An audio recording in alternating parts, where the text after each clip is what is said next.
السلام علیکم ورحمۃ اللہ وبرکاتہ۔ نحمدہ ونصلی علی رسولہ الکریم، اما بعد۔ حاضرین جلسہ، آج یوم جمہوریہ کے اس مبارک موقع پر میرا موضوع سخن ہندوستان میں مسلمانوں کے حالات ہیں۔ حاضرین جلسہ، ہندوستان صرف زمین کا ایک ٹکڑا نہیں بلکہ یہ قربانیوں، جد و جہد اور مشترکہ تہذیب کی ایک عظیم داستان ہے۔ یہ وہ سرزمین ہے جہاں گنگا جمنا بہتی ہے۔ یہ وہ سرزمین ہے جہاں مندروں کی گھنٹیاں اور مسجدوں کی اذانیں صدیوں سے ایک ہی فضا میں گونجتی آ رہی ہیں۔ آج 26 جنوری یوم جمہوریہ کے موقع پر میں ہندوستان کی تاریخ کا وہ صفحہ بن کر آئی ہوں جو اکثر پلٹ دیا جاتا ہے مگر مٹایا نہیں جا سکتا۔ حاضرین جلسہ، یوم جمہوریہ وہ دن ہے جب ہندوستان نے دنیا سے کہا تھا ہم سب برابر ہیں، ہم سب آزاد ہیں، لیکن آج اسی ملک میں ایک سوال ہوا میں معلق ہے، کیا واقعی ہم سب برابر ہیں؟ حاضرین جلسہ، ہندوستان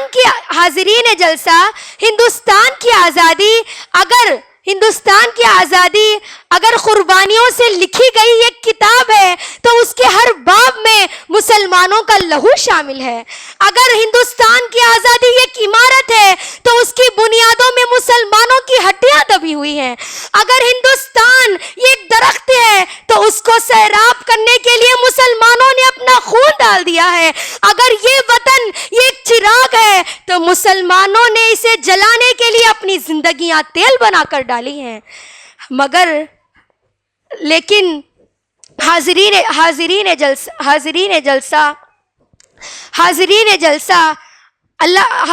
جلسہ 1857 کی جنگ آزادی ہو یا انگریزوں کی طویل غلامی کا دور، سب سے زیادہ قربانیاں جنہوں نے دی وہ مسلمان تھے۔ ٹیپو سلطان ہنستے ہوئے شہید ہو گئے، بہادر شاہ ظفر اپنا تخت تاج خاندان سب کچھ قربان کر بیٹھے، سینکڑوں مسلمانوں کو توپوں کے دہانے سے باندھ کر اڑا دیا گیا، مدارس اجاڑے گئے، بستیاں ویران کی گئی، گھروں کو جلا دیا گیا، ہزاروں لوگوں کو پھانسیاں دی گئی، مگر حاضرین جلسہ مسلمانوں کا ایمان کمزور نہ ہوا، وطن سے وفاداری میں کمی نہ آئی۔ اپنا ایمان ہے یہی، ہم لوگ موت سے پہلے مر نہیں سکتے۔ اپنا ایمان ہے یہی، ہم لوگ موت سے پہلے مر نہیں سکتے، ہم ہتھیلی پہ جان رکھتے ہیں، پھانسیوں سے ڈر نہیں سکتے۔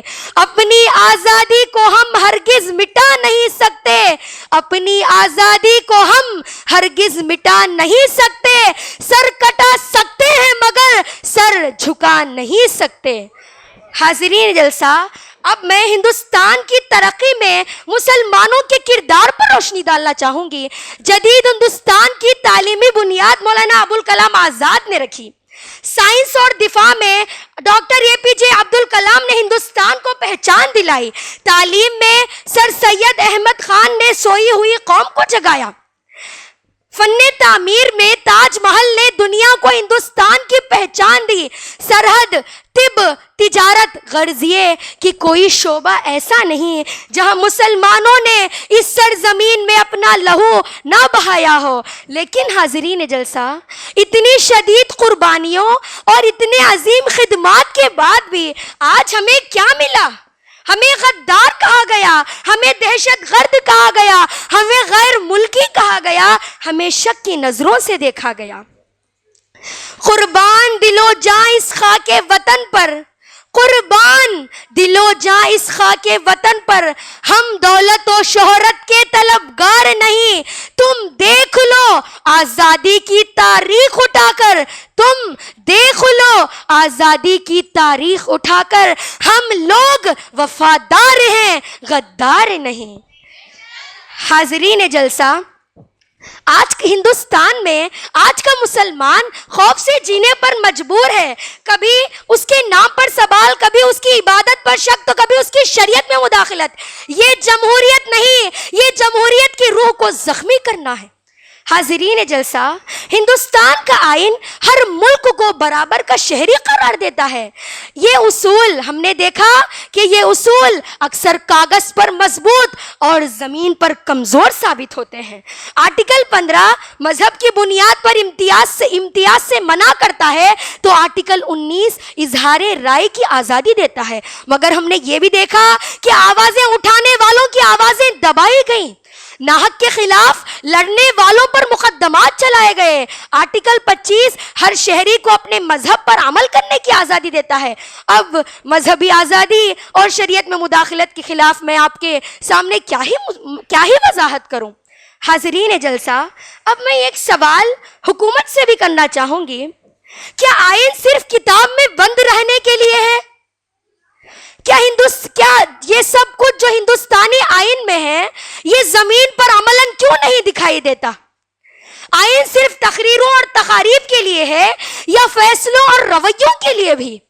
حاضرین جلسہ، آج یوم جمہوریہ پر ہم تمام ہندوستانیوں کو جشن سے پہلے یہ عہد کرنا ہوگا کہ ہم تمام آئین کو صرف مانیں گے نہیں بلکہ منوائیں گے، کیونکہ آئین کتاب میں بند رہنے کے لیے نہیں بلکہ ملک میں نافذ ہونے کے لیے بنایا گیا تھا.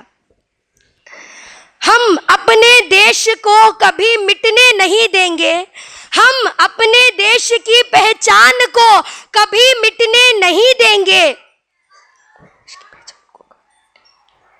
ہم اسلام کا پرچم کبھی جھکنے نہیں دیں گے، ہم اپنے دیش کی پہچان کو کبھی مٹنے نہیں دیں گے، یہاں اسلام کا پرچم کبھی جھکنے نہیں دیں گے.